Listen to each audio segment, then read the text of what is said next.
everyone, Mom Mike here, and today's a quick video. We're going to go over the PlayStation 5 Reveal event, so let's get right into it. I've got my notes handy just because I didn't want to forget any of the details. There's a lot of games that I wanted to go over, the ones that I was really excited about. I didn't want to forget like the descriptions of them or totally butcher it. So the things we're kind of going to go over first, the look of the console. We're going to go over the one with the disc drive versus the digital only edition, which one would I choose? And then we're also going to go over which games I'm most excited about from the reveal. So starting off the look of the console, I'm not crazy about it. I don't hate it. I think it's definitely very sci-fi, a little bit weird, the kind of wings, the fins, I don't know. I'm also not crazy about the two-tone design. I think maybe if it was all one color, I would maybe think it looks a little better. I also though saw some people had made their own variations of it. There was one that was like black and red that looked pretty cool. So maybe I'm just not crazy about the color scheme and the shape of it. I'm not sure, but I wasn't really feeling it from the moment I saw it. It really reminded me of Marie's sculpture from that episode of Everybody Loves Raymond. And so I'm not really feeling it, but overall the looks really don't matter anyways for the console. I definitely will say though, it's giant and I don't have the space for it to be vertical as they were primarily showing. They did show the console laying horizontally. It looked like the stand that was supporting it vertically goes under it horizontally as well so that it's level, because it definitely looks like it's not actually an even surface if you just lay it on its side. So that would definitely be the way it would fit into my entertainment center. I certainly don't have the shelf clearance for it to stand vertically, and you know, the only option for it to stand vertically would be if it was on the top shelf next to the television, but there's really not space for that and it's not an ideal setup. So horizontal would be the way to go. Now, would I go with the disc drive edition or the digital one? If you know me really well, you know I love collecting physical games, so of course I would have to get the one with a disc drive. I'm fighting digital games all the way. Really, the only time I buy digital titles are for my PlayStation Vita, because there's so many games that are available digital only, or that they're just a significant reduction in price if you purchase them digitally, especially visual novels, games like that, which I adore. I love to own physical copies of them, but I'm also a reasonable person. If I can get one at a significant discount from the online store, I'll definitely do that. But I will be trying to pick up the one with a disc drive. Let me know for sure in the comments, which one would you be planning on getting, the one with the disc drive or the digital only edition? And definitely let me know what you think of the look of it. Now, moving along into the games I'm excited for. This is where I'll be consulting my notes periodically because I had a big list. Starting off, of course, with Spider-Man Miles Morales, which is supposed to come out in 2020. There's a little bit of confusion about this just based on conflicting reports on what this game was. It sounds like it's been settled, though. Insomniac has said that this is going to be about half the length of the original Spider-Man game that came out on PlayStation 4. It's going to be sort of like Uncharted Lost Legacy. So it's a spin-off title, it's a standalone game, but it is a shorter experience, and I really like that. I'm excited to see what it's all about. There is a brief description here. It says Miles Morales takes place in the winter, which I'm very excited about. Winter is my favorite season. I'm from Massachusetts. I love the winter. I really don't like the heat. I hate summertime. So I was delighted to see that Miles Morales takes place in winter, about a year after the events of the last game, which laid the foundations of Miles' origin story. Miles has been honing his Spidey skills under the wing of Peter Parker, but he'll be put to the test amid a war that breaks out between an army of criminals and an energy corporation. Miles will have different suit powers from Peter, such as invisibility and bioelectricity. His combat and movement will be distinct from Peter's as well. He hasn't quite mastered the art of swinging on webs through the city just yet, so he'll flail around more than his mentor. I think that's a really neat idea, partially because I never really got the hang of the web swinging in the first game. I felt clunky with it. The mechanics in that game are sound. I really didn't get the hang of it. I enjoyed the game very much. I really enjoyed the story, but I, myself never really got the hang of swinging around the city. I've also always had a sort of idea of what if games let us be a little more clumsy. I'm a very clumsy person in real life. I thought, what if occasionally in the game you trip over your shoelaces, things like that. And of course it would throw a wrench into gameplay in certain, moments, but I always thought that would be an interesting idea. So I like that they have something like that indeed Miles is not quite as used to the web swinging yet, and he's going to have to work on it in order to get up to that same level as Peter Parker. Next up on my list is Ghostwire Tokyo, which is supposed to be coming out in 2021. Of course, we'll see, right? It's delay city these days, and I'm happy. I'd rather have the games get delayed than come out, broken or with giant day one patches. Of course, sometimes that still happens, but we'll see. I was super excited when this game was announced at E3. I believe that was last year that we first saw it. It may have been older than that. In that, it says Tokyo is overrun by deadly supernatural forces after 99% of the city's population vanished. Use a powerful arsenal of spectral abilities to fight the paranormal threat and unravel the mystery behind the mass disappearance. This doesn't necessarily look scary, but it certainly has some creep factor. Some of the, specters looked a little odd.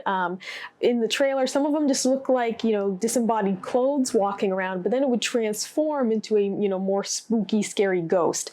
So I like that it maybe isn't necessarily like scary. It's not like a survival horror game. It at least doesn't look like it.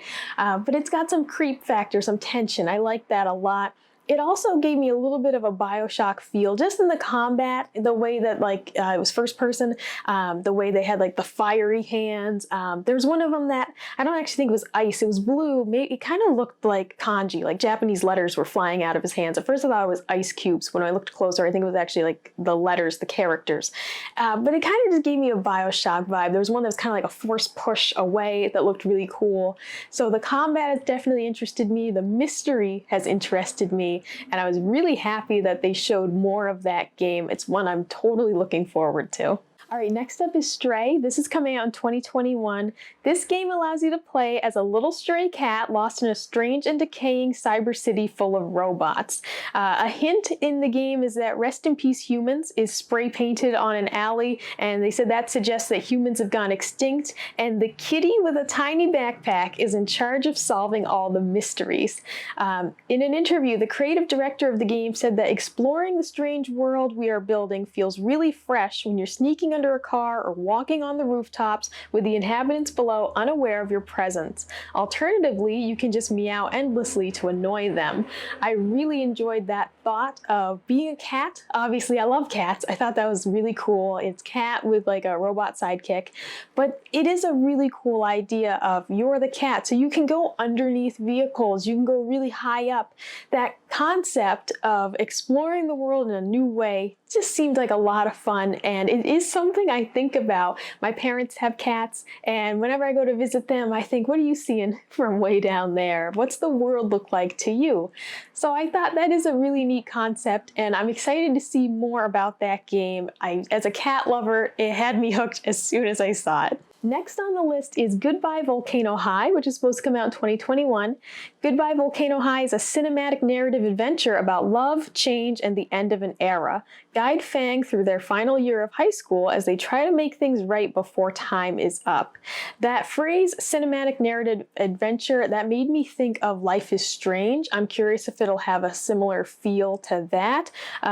It also said that it's fully voice acted with branching narratives that let you navigate through difficult choices and far-reaching consequences. I like that a lot. I really do enjoy games like, The Walking Dead, the Telltale games, people walking simulators as they are often called, but I enjoy those as long as there's enough interaction. The Walking Dead's a great example of your choices do matter, they make a difference, and they're high stakes. So we'll see. The one thing that kind of has me with this is that I might just be too jaded on high school stuff to actively play this. The thing with Life is Strange is that while it did center on relationships, it was set in a high school, the real focal point is Max, I believe that was her name, and her, sudden onset of new abilities. That was really the focus, and there was of course kind of a mystery to be solved.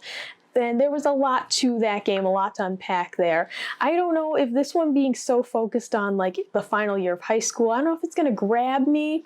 I am 9 years out of high school. I'm an old man, and I'm definitely far enough out of high school to feel like it wasn't important anymore. I'm definitely old enough to say high school didn't matter. None of that mattered. You know, the kids then, who cares what they thought of you? I'm definitely at that state in life where I realized that high school really didn't matter as much as I thought it did at the time. So I'm interested in the story, but I don't know if maybe it'll be too, I don't want to say cheesy because I'm not trying to be mean. I just don't know if maybe it won't grab my attention as someone who is past that point in their life by a bit. Okay, this next one on the list I'm very excited about. This is Bugsnax. This is supposed to come out in 2020, so hopefully we'll be playing that this year. In an interview with IGN, the developer said Bugsnax is a first-person adventure game where you play as a journalist who is sent a mysterious film from an adventurer named Elizabeth Megafig. Elizabeth says she's found these things called Bugsnax, these half-snack, half-bug creatures, and she wants you to come out and document her discovery with her group of misfit followers.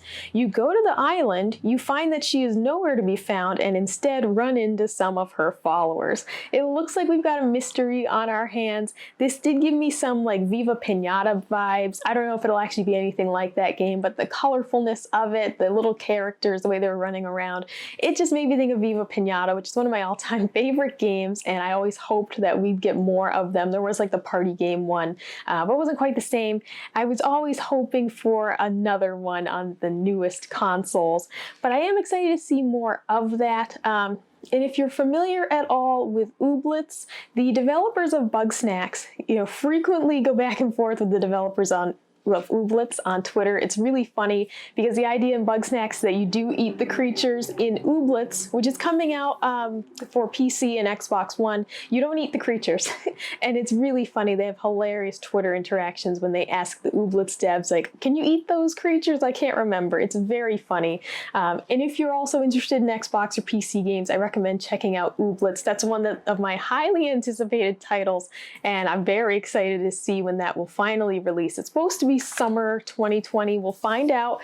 And after getting sidetracked long enough on that, the final game on my list, of course, is Horizon Forbidden West, the follow-up to Horizon Zero Dawn that is supposed to come out in 2021. I don't have a full description for that one. It looks like some sort of blight is affecting the world, and it's up to Aloy to solve the mystery and get rid of it. We got to find the source of whatever is ruining our, what was a perfect world we thought at the end of the other game. Now we've got to figure out what's happening to it. I sincerely enjoyed the first game. I loved the mix of the natural world with the robot creatures. I really enjoyed hunting them. The bow and arrow was like a favorite. It was so cool taking them down that way. And the variety of biomes that you explore, the variety of creatures and where they live, I loved it. The story, of course, was phenomenal. The voice acting was really good. It was an awesome title, and I had a lot of fun with it, so I've been definitely excited to see more from the team, and this was a fantastic reveal. I'm totally on board to play this whenever it comes out. Hopefully it doesn't get hit with the delay hammer, but we'll see what happens. We definitely want them to just make the best game possible, and that's what we want from all of these, whether they get delayed or not. We hope for the best games possible, and maybe we'll see something else that comes along as well in these announcements as we're leading up to the actual release date of the PlayStation 5. So those are my highlights from the PlayStation 5 reveal event. Let me know in the comments below what you thought of the look of the console. Do you think you'll pick up the digital edition or the one with a disc drive? And certainly let me know what your favorite games were from the reveal event. There were certainly more games than I mentioned here. These were just my highlights. These were the ones that really caught my attention. Like, comment, subscribe if you want to see more, and I'll see you next time. Bye!